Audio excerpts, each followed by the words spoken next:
Hi, everyone. It's Sarah Darden, and this is the Real Momentum podcast, where we have honest conversations, a bit of truth talking.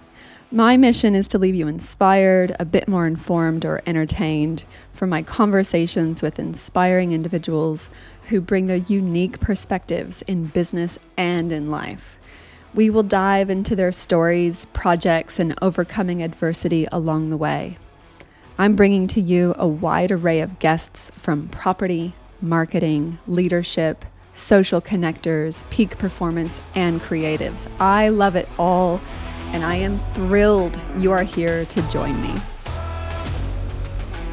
It would probably make a little bit of sense for you to know a little bit about me and the context in which I bring to this. So I'm Sarah Darden. I am American. I'm also Australian. I grew up from Ohio down to Texas mostly for about 12 years of my life. Then my dad got transferred to a little place called Irvine, California. And we lived there for about a year and a half. My dad's a chemical engineer, so projects based, and we always were kind of living with the view that we'd probably only be there for a few years. I think that was a good thing that he did. He was always very transparent with us growing up that once we started the moves, that it would probably be for a certain period of time with a view to then move on to the next project, which is exactly what happened. So the first move I can remember was when I was about, I want to say 8 or 9. We moved from Houston, Texas, up to a little town called Borger. At the time, I think there was about 15,000 residents in a rural town. I think the population has declined since then. But yeah, we moved on to California, which was awesome. I loved living in California. That was so much fun. Irvine isn't by the beach, but it's only, a short drive to like Long Beach or I think Newport, Huntington's Beach. That was fun. All these really neat areas in Orange County. I got a really nice crew of friends there that was, we met all through Saddleback Community Church, I think. I grew up conservative Christian family home. Protestant was the faith, and so I think everywhere we went, my family always tried to hook us up with a good community that would have similar values as us. And that church did have a really awesome youth group there. So we got some really, we got plugged into a nice group of friends, and I'm still friends with a few of them, but, or just keep in touch. And then moved to Venezuela for the rest of high school. So I went to Irvine High. I was a vaquero and did cross country and stuff there. Then we went to Venezuela, where we lived in Puerto La Cruz, which is, actually we lived in Lecherias, which is a neighborhood near Puerto La Cruz. And that was on a canal system that led out to a really nice set of islands, an archipelago, a national park for the state of Anzoátegui.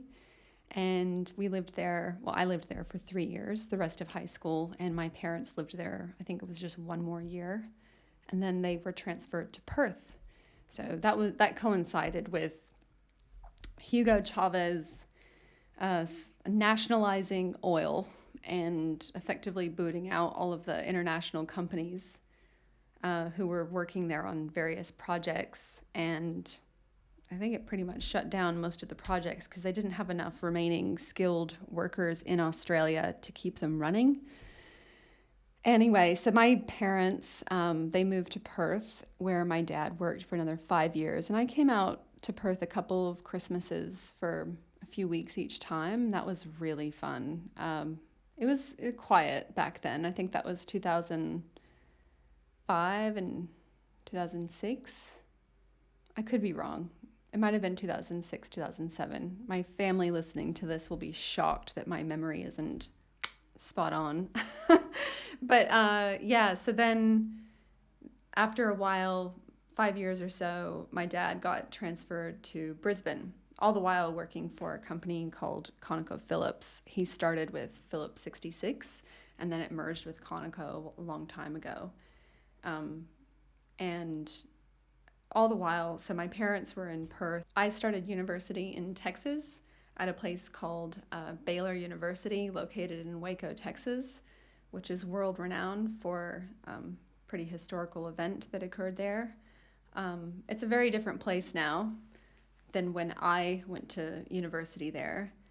I started studying international business and entrepreneurship, and I was not a good student. I think within the first year, I was pretty much failing most topics. I think I was bored out of my mind with just learning business theory and concepts, and without any real world application. It was just mind-numbingly boring. And so I wasn't really thriving in that. And I'm still a little bit of a creative and always grew up quite artsy. And so I decided I wanted to major in art history. So after I pretty much did a business, minor, I started doing an art history degree along the way, and that took me to Rome.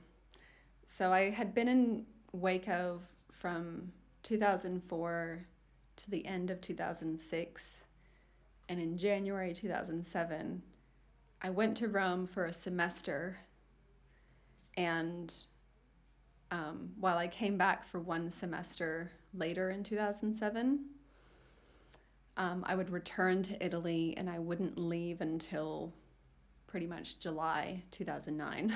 So I was one of those international students, study abroad kids who ended up staying for a long period of time. And of course, it had to do with me meeting someone while I was over there, which, was just a whole part of the experience. But I went over with one of my best friends, actually with a couple of girlfriends who were also studying abroad. And we each had our own little really interesting journey. We met some amazing people while we were in Rome, and it was like heaven for me to be learning about art history in Rome. I got to look at all of these artworks in person with a lecturer right next to me in these amazing chapels, and some of them in museums or even outdoors in the big piazzas and parks that they have there. It was unbelievable. I had previously learned Spanish in Venezuela, and then I kind of converted it over to Spanglish Italian while I was learning Italian there, and then eventually Italian took over. But yeah, a bit of pillow talk helped with learning the language. And then I finished up my degree there and needed to find work. So I actually, while I was finishing up my studies, I started working for this company. At the time was called Dark Rome, which is now called City Wonders. And I was a Vatican tour guide. So I went through several of the museums at the Vatican. There's about 7, I think, or last time I checked. And while I was a guide, I think I gave 630 tours. So you could say I know the museums pretty well. And one question I would often get was, did you ever get bored, or was it ever a bit too repetitive? And surprisingly, no. I think I was just so passionate about it. And I loved teaching the guests I had on the tours with me and answering their questions so much that I just derived a lot of pleasure from it. So every time I gave a tour, I tried to notice a new detail or create a new connection in history that made it a little bit more interesting or contextual for the people in my tour groups. And that, I think, made it easier for people to not just take in the huge amount of information I was giving them, but understand it and kind of immerse themselves into the history of the time of when this artwork was actually being created. Yeah, so that was a nice chapter of my life. It was interesting. I think I was a bit stressed while living there. I think for someone who's pretty ambitious, to live in a as a foreigner in another country where it's really about who you know to get ahead or to get that job or opportunity. I found it really challenging, and the type of career trajectory for me in art history in Rome was going to be, I think I just felt it was quite limiting. Had to do with the fact that my Italian wasn't native, and I think subconsciously I knew I wouldn't be there for forever, and so I didn't want to invest too much in actually staying. I was a bit burnt out. So February 2009, I went with my boyfriend or fiance at the time to Chicago. I helped him study for the United States medical licensing exams, and we got an externship in Chicago for a few months. I ended up coming back to Italy to gather my things. I left him in Chicago. And that's a whole nother story, and maybe over a glass of wine. And then went back to Italy, where I had about 6 weeks, and it was a really nice 6 weeks. Spent some time with some pretty special people, and kind of felt like it was a bit of a goodbye to Italy for now, and with the plan to go and visit my parents for a few months, which brought me to Brisbane. So my parents had just moved to Brisbane from Perth, and they had a space for me. So I was kind of en route to New York City, where I was going to live with my best friend and continue to pursue my art career as someone who'd work in the business, not as an artist. And one thing led to another, and I ended up getting a great job here, in Brisbane. I networked pretty hard and just got to work, and I ended up working at Milani Gallery for about a year. And then I really just kind of found my way more into the marketing space and started doing other types of work from there. So I ended up having to study a degree in order for me to remain in Australia. Again, met someone and wanted to see where that might lead. And yeah, so that's really how I got here. And I think, what's been interesting over the past nearly 15 years that I've lived here is to see how all of these different experiences that, preceded my Australian chapter have actually served me later in my life. And, every once in a while something just kind of pops up and it's a little bit entertaining or funny or even a little bit shocking on how that's kind of come full circle. I'm sure many of you could identify, but yeah, so I ended up studying a couple of years of architecture at the University of Queensland. Then I also studied at Queensland University of Technology, arts management, marketing, and events. So that's really my skill set from university education. So after I did my university education, I ended up doing a lot of different types of marketing work for small businesses, and eventually I got married. My husband's business wound up, and he started a new venture working in property. So I ended up helping him and some of his colleagues with their marketing, and one thing led to another. I ended up doing a number of other courses in regards to lead generation, using Facebook and Instagram advertising to create audiences and leverage those audiences to really put projects in front of the ideal customer. So I started doing lead generation for property developers, and that was really the genesis of Gain Momentum in the early stages. I did briefly work for an agency in a marketing capacity, but having pretty much worked for myself most of my career, I really think that when it comes to me being an employee, I'm challenged, or maybe maybe it was just a little bit of a misalignment in culture. I have a feeling that it has to do with, I don't like being told no very often. And so, in junior roles that sometimes occurs. I had big plans to really revolutionize the way that they got their leads, and not everyone's I guess open to risk like I am, and that's okay.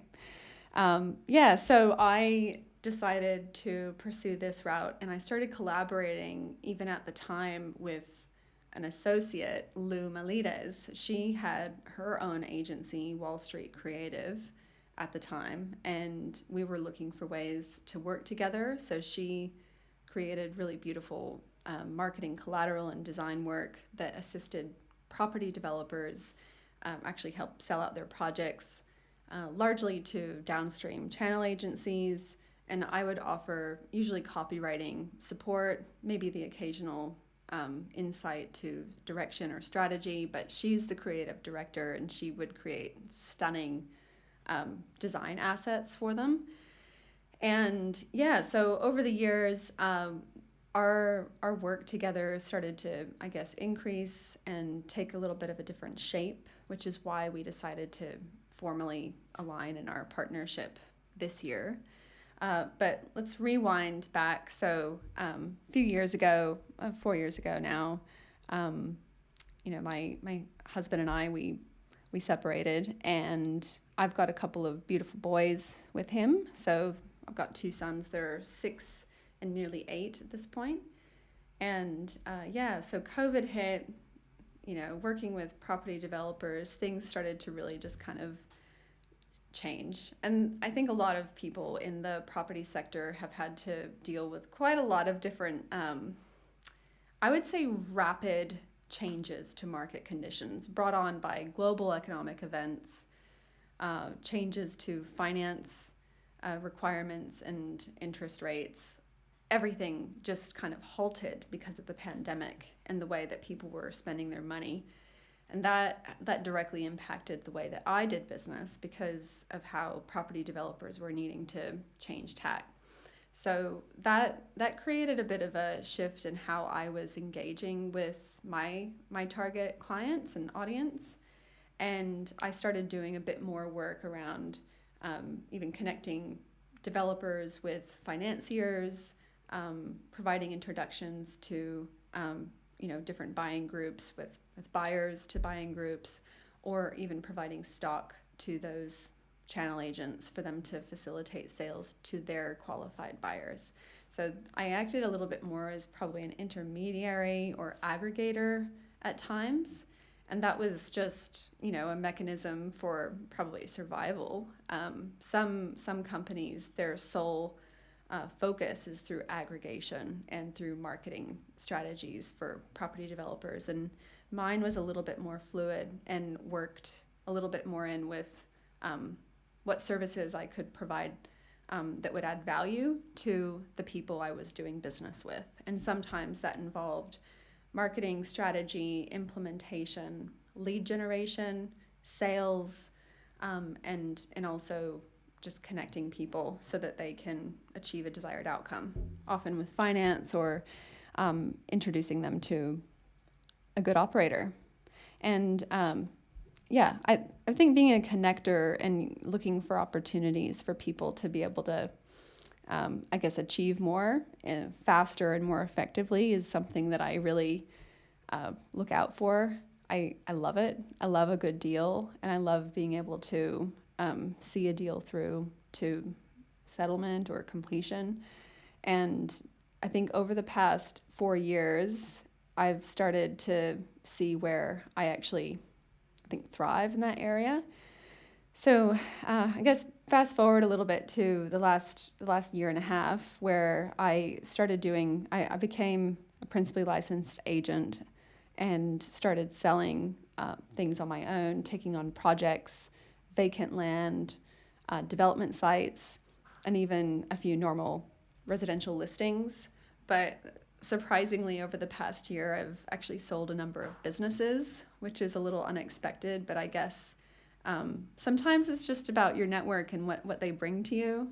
And I was open to that opportunity. So I think that was, it was just what was meant to be. And, Yeah, so today I've got quite a varied, I would say, set of focus um, projects, and a lot of it has to do with, um, you know, property, property developers, development sites, and creating marketing strategy for those types of clients. So for my marketing agency, which is Devmark Group, we empower high growth property developers and real estate agents who are tired of generic advertising and marketing. And they want results. So working with myself and Lou, who have been behind over $1.25 billion in real estate sales, supported by our marketing, is definitely something that I think we are very proud of and cannot wait to add to that number over the coming years, especially in the lead up to the Olympics, which, I think is really driving so much, I think, movement in the global economy towards Brisbane and the Gold Coast. And I'm just so looking forward to seeing how that plays out. But yeah, I've got a little bit of a soft spot for rural land. I think I'm a bit of a country girl at heart, and finding myself out in the bush representing clients who have really beautiful properties to sell out there is something that's become a bit of a passion of mine. So I think finishing up 2023 and having this, what it feels like a real blessing, a rich, wide array of different projects that I'm working on and opportunities for sales, for helping my clients grow their businesses. All of it combined together just feels like a really,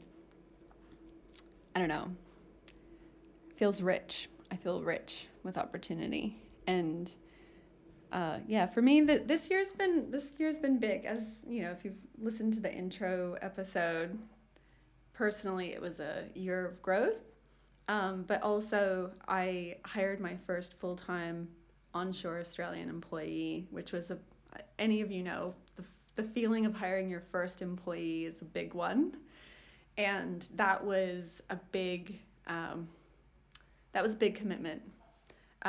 Mainly psychologically, I think, taking that on. But gosh, you find the right person and it just changes absolutely everything to the way that you work. And I think what has been the biggest and most important result of hiring on my wonderful executive assistant is the fact that she's given me the time to get clear on what my priorities are. It was not long after she started with me that I ended up resigning as CMO to a sports app that I had been working on for a number of years. And that originated through a friend who I ended up working with on it for about 3 years. But I think that the problem there was that my concentration and focus was so divided, and that is so far outside the scope of focus for my core business, that it was really taking away a lot of my energy from being able to execute in my core business. And I think part of the challenge I had there was this sense of obligation and duty to my friend to remain involved, to see it through. But it was at my expense. And ultimately that is not something that was sustainable. But having a team member who can talk to you without fear of, repercussions, or just without that bias, is so important. And I'm really grateful you can give me that kind of feedback and insight, because I think I knew in the back of my mind that it was probably something that needed to change, and I just didn't know exactly how critical it was until then. So that was a big shift. And I'm wondering, how many of us have taken on projects that maybe we were interested in, but didn't align with our purpose, or maybe would actually create some kind of inner conflict on how we were going to even execute. I think for me, as someone who's just a serial overachiever, is if it's compromising everything else that I'm working on, then it's just got to go. I think what it really boils down to is how is it really going to get us there? And now the way that I evaluate projects is whether or not it aligns with not only what my mission is in my businesses and as an individual, but whether or not it's actually going to move the needle in my business within the specified time frame that I would need. So I think that's actually a skill that I'm only really honing in the past couple of years. I think the very first time I was introduced to this, concept around prioritization from a cash flow and time perspective was from a dear friend of mine, Onez Trokas. We had a bit of I think it was an emergency session a couple of years ago. I had a certain time frame in which I needed to bring in a certain amount of cash into my business, and he generously conducted this prioritization matrix session with me, which really helped me evaluate how much time something was actually going to take, and also looking at how much time I actually had to achieve this desired and required outcome I was after. So look at an individual job, how much time it was going to take, how much time I actually had to devote to it, how much time I had to see it through and to actually get the outcome from that job, but also comparing it with everything else that I had on my plate, and even evaluating the likelihood of it eventuating, because not everything that I do in real estate and marketing eventuates in a client signing up or even in sales, especially around time frames. Sometimes sales blow out, extensions happen, things like that. And so there's a lot of variables in the mix. So anyone in real estate and property knows that while you might have some targets that you want to meet and you can do everything by the book to try and get yourself to that target, sometimes there are things out of your control. And so I did this exercise with Onez, and it's something that's become a part of my regular practice. So now with Morgan, my EA, we go through everything that I've got on, and normally it's around probably quarterly. We have a look at what I have that needs to be either closed out, started, or moved further along in the process. And we do some forecasting on how much time we think it's going to take. And we look at my schedule and see how much time do I actually have to devote to it. And we even look at how it might need to have the time split up or even injected at different parts. Might need 3 hours one week and half an hour the following, depending on what I get done. And that's now a way that we work to ensure that I actually keep moving things forward and seeing things actually complete. I think if Onez is listening to this, he'd probably be laughing. Hopefully he's proud of me. But I now operate in this way where I'm actually thinking about,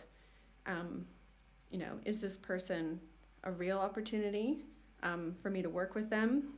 Are they blowing smoke up my ass? Are they actually representing a real deal? I mean, a lot of these things are valid questions, and one thing that I've had to become better at is taking people's word with a grain of salt and asking a lot of questions. Anyone who's worked with me knows that I ask a lot of questions and might have this obsession with needing to know everything, but I think through asking questions and that curiosity that I have, I end up getting to the gist of whatever it is they're actually wanting. And I think sometimes in business, especially in real estate and property, sometimes I think people feel like they need to just tell you what they think you need to know. And that isn't sometimes the full picture. And because in real estate, we operate commission only, if we're not given the full picture and we've been told one thing but the reality is another, that's just manipulation, a bit of deceit, and fundamentally it's not respectful of my time or my team's time. And so I like to really get down to, as they say, the brass tacks of what's going on. And that also helps me understand if there's any other services or elements to the solution that I'm going to be providing that need to be considered. Because I've got a marketing agency as well as real estate sales, there's a lot that we can do. And there's a lot that we can improve on. So I do have that tendency to collate all the appropriate information, and some people might find that frustrating, other people might find that refreshing. All I know is that that's the way I work, and this whole prioritization that I do now, I think has saved me a lot of time, just so that I don't take on prospective jobs or projects that have a low chance of actually proceeding, especially in property development. I mean, some things are so out there from a schematic that it's really unknown whether or not it's even going to be approved by council. And then there's other factors to think about, especially in property, is this person even going to be able to get finance to proceed to the next stage? So therefore, from a sales perspective, is there something I can do to assist so that they can get that finance, whether it's through pre-sales, creating a little bit of just verified interest, or finding another way to package up and sell the site. All of these things are worth exploring sometimes, and it just depends on whether or not I actually have the network and the expertise to offer that to my client. Sometimes it's not. But yeah, I do have, I mean, again, this is nothing new under the sun here, but because I love a good deal, I'm probably the easiest person to sell to on the planet. Oh my God. I can't tell you how many times I've had telemarketers call me, and if they have just the right pitch, I am in hook, line, and sinker. Throw in a Kiwi accent and I'm a goner. Studies have shown they've got the best accents on the planet. So,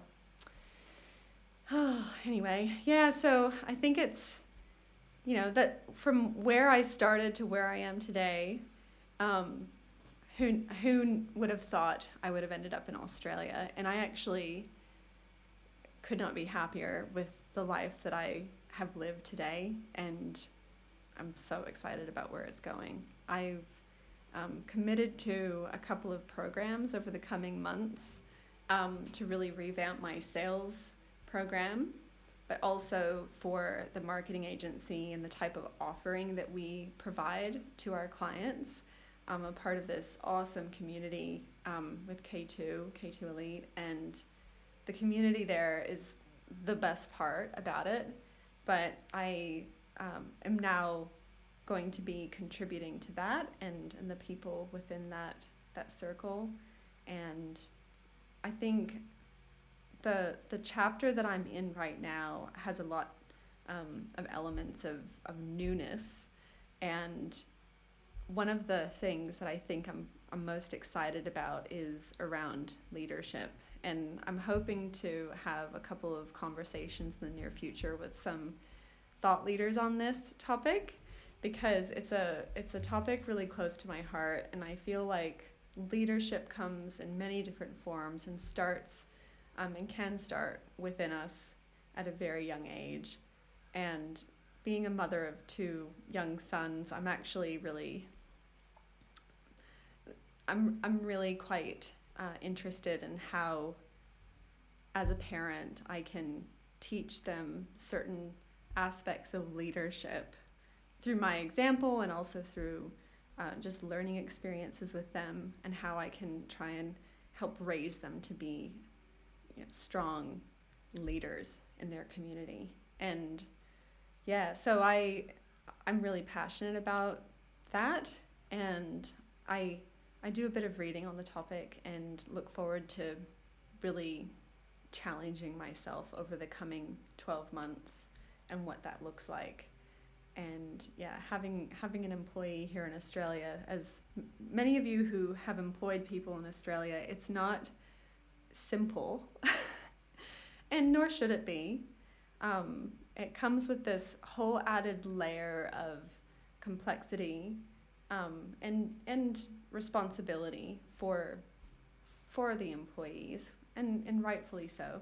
I think it's totally justified, but it's a bit of a learning curve for me, and I'm fallible. We all are.